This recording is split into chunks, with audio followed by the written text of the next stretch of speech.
All right, boom. This is Charlie, and welcome back to my YouTube. I'm back again. This is my second video.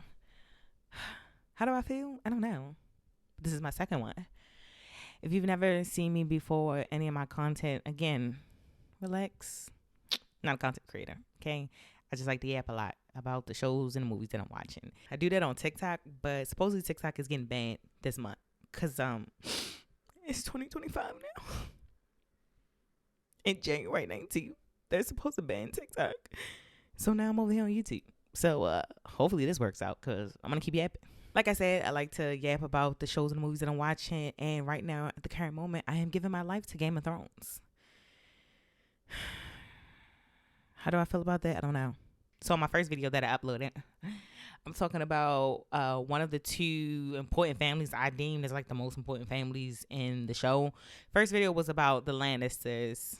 And now this one is about the Starks. I want to get into how I feel about the Starks and their great demise. Got my notes. If you're familiar with my content on TikTok, I always have my notes. Because like for Game of Thrones, you have to write down so much. Okay.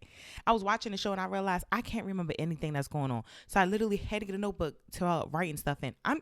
My notebook's already full. I literally had to go get a new one yesterday. And I'm only on season 4. Bear with me. I don't know what I'm over here doing. Just yapping. All right, so let's get into it. The Starks. Starting off strong with the head of the household, Ned Stark himself. Say that when Ned was, I was deeply hurt. I was so confused. I thought he was literally like the main character of the show. And then I realized, oh, there is no main character. And do not get attached to any of these people because they will be gone quickly. So unfortunate. After watching season 1, 2, and 3 and now making to season 4, I realized that Ned got himself, unfortunately. All because he was a very honorable man, okay? A man that was trying to do everything right for the most part by the books. And in this show, you're not rewarded for doing what's right, okay? You're rewarded for being basically like the Lannisters, like just being trash. Ned wasn't doing it. When Robert Baratheon went to Ned to be his hand after his previous hand was, I don't think that's something that Ned should have did because I think that right there from that very interaction kind of sealed that fate. He wanted to go over there and be like an honorable hand, like do what's right. Just a few things that he did, because I can't remember everything that Ned did. Ned did so much, and it was only in a couple episodes. He was only there for like 8, maybe 9. I'm pretty sure just 8 episodes. When Robert got himself hurt and he was in bed, fading away into the darkness, and he told Ned to basically write down what he wants to happen. He wanted Ned to serve until Joffrey, his oldest son, was old enough to take over to be king.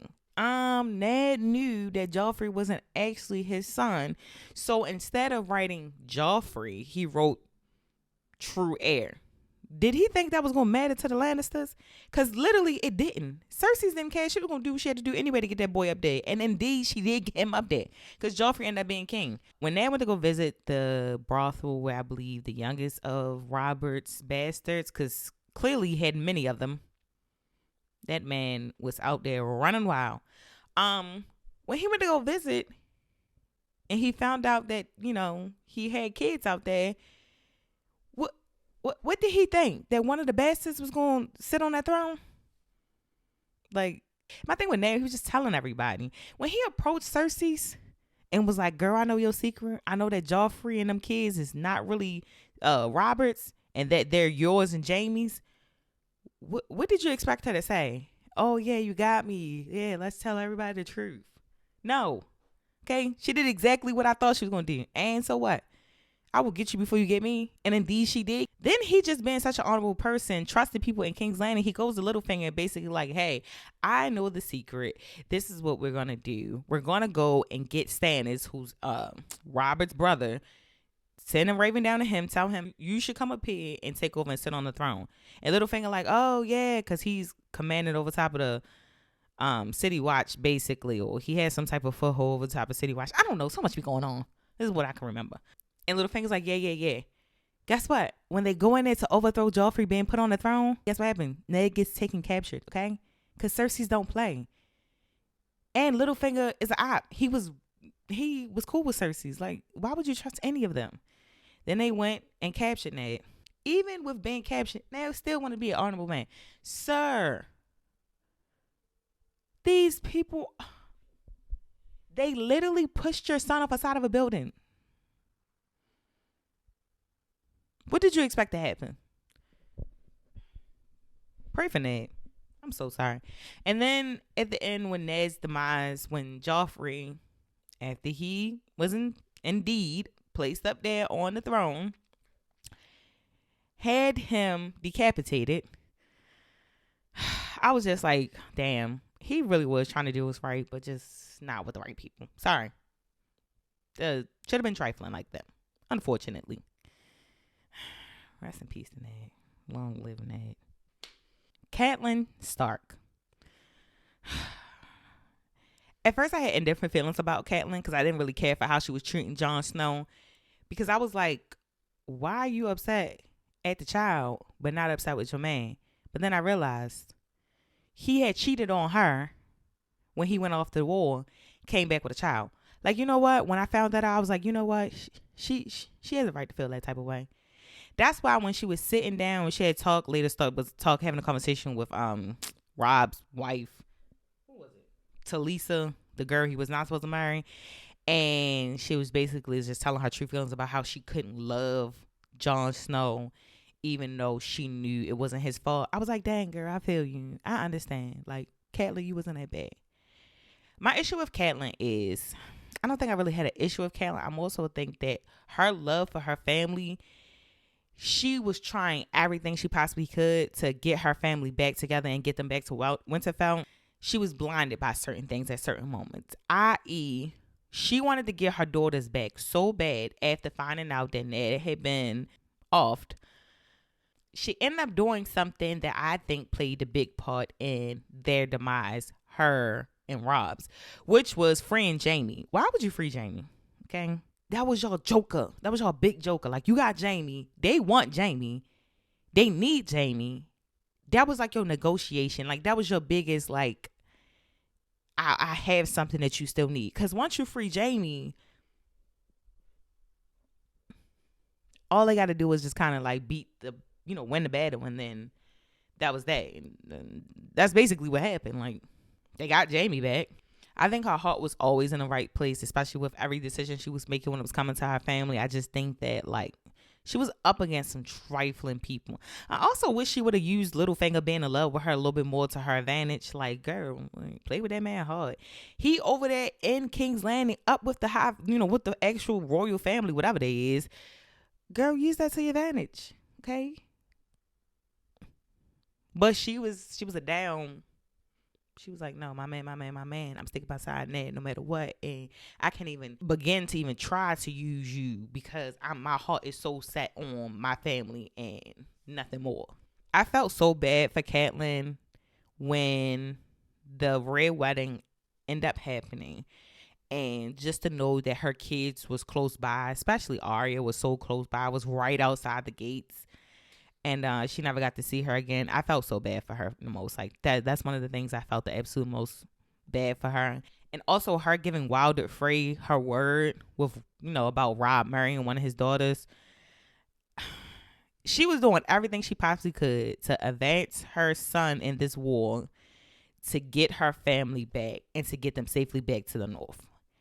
And I just felt like, outside of freeing Jamie, she tried her hardest. I really feel like even going down to go try to use Renly going up against Stannis or try to like make peace with that so that they can come and join forces to overthrow the Lannisters, which is in the end, they still standing. Lannisters still standing. Robb Stark. Oh my God, Robb.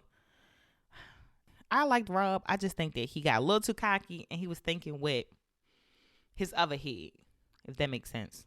Once he met that girl, it was over for him. He had sealed his fate. Once he met, what's her name? Talisa. Once he met Talisa, that was it. He kind of sealed his fate with that one. I think he was doing really good in the war. I think that Holden captured the two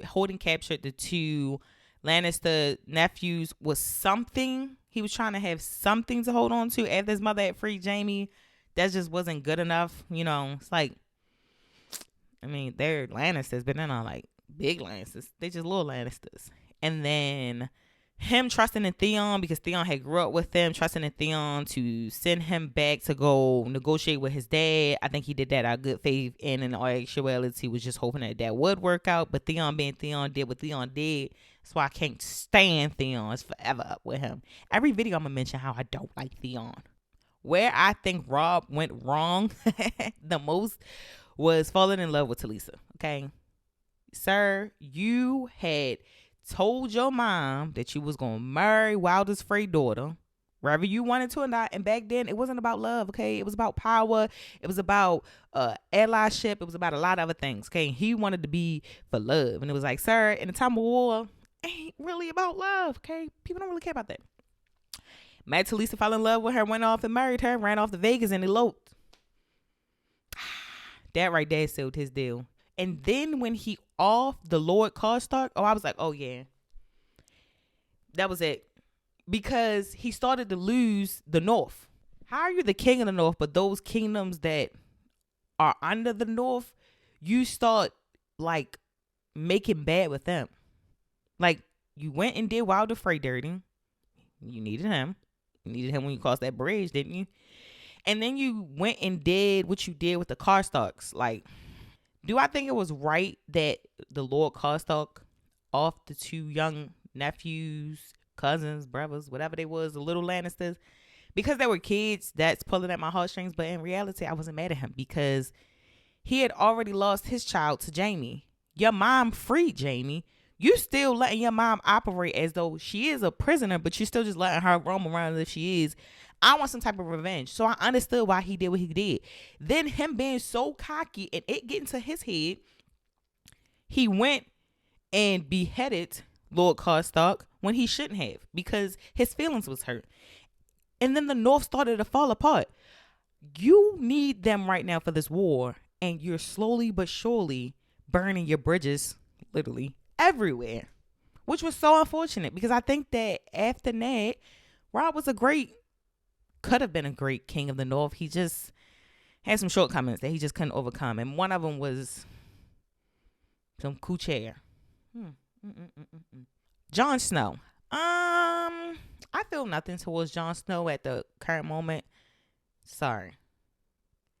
His storyline is just a little boring to me right now, but I know eventually it's going to pick up.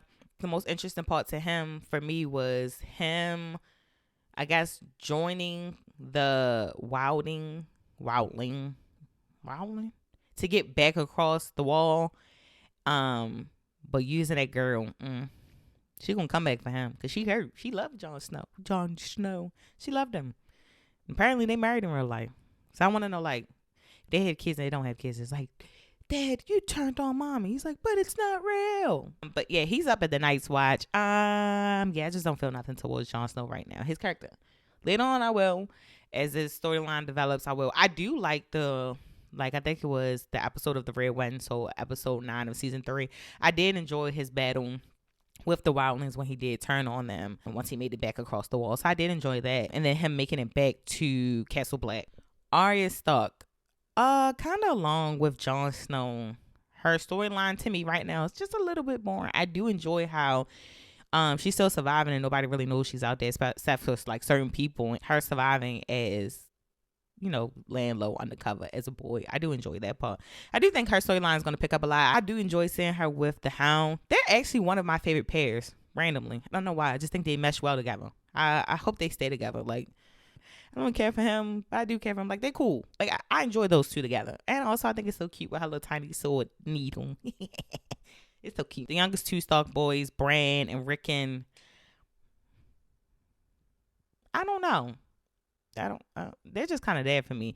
Of course, I do think like what happened to Bran played a big part in everything transpired with him climbing up, catching Jamie and Cersei's up there, you know, sliding and then getting pushed off the side of a building. And then someone sending, which Yolanda found out was, you know, Yolanda says, sending someone in there to off him in his sleep.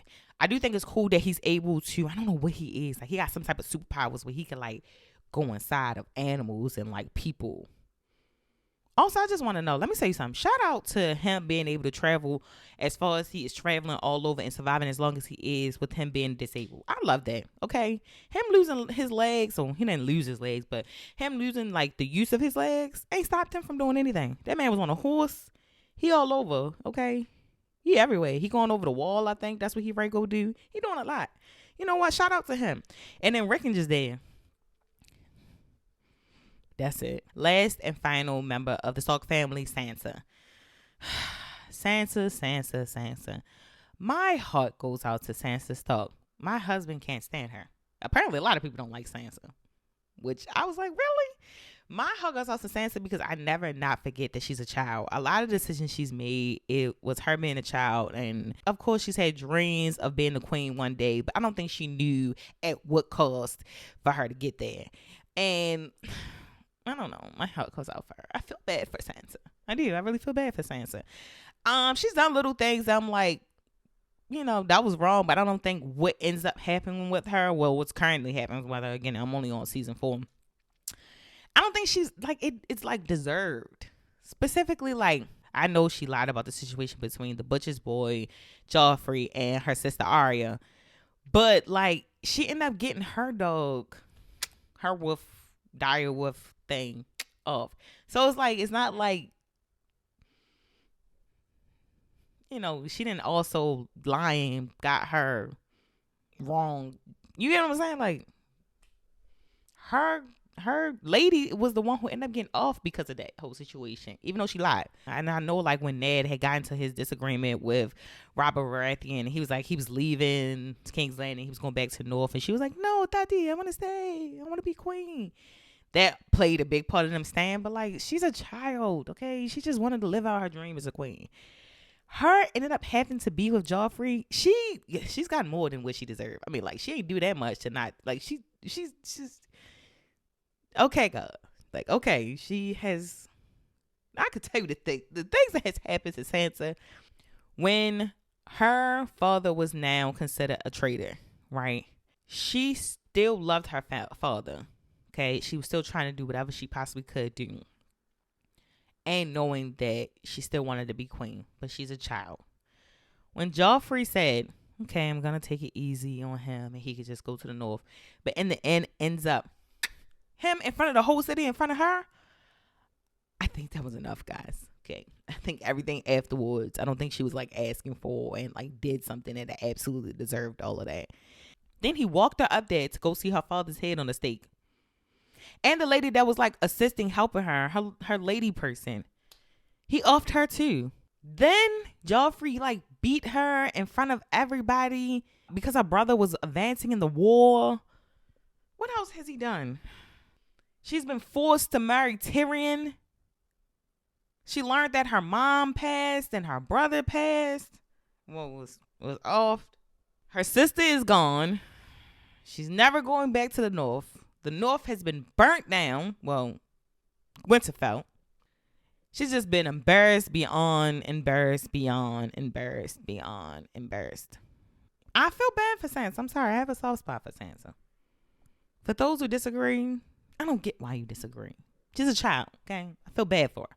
I have a heart, unlike some people. That's all I got. That's about it. I feel better this time. If you see me sweaty in the last video, I sweat a lot, okay? Sorry, not sorry. I'm a sweaty person. That's all I got. I'm looking at these lights. They blinded me. I'm starting to get a little confused. I'm just rambling right now. Okay, bye.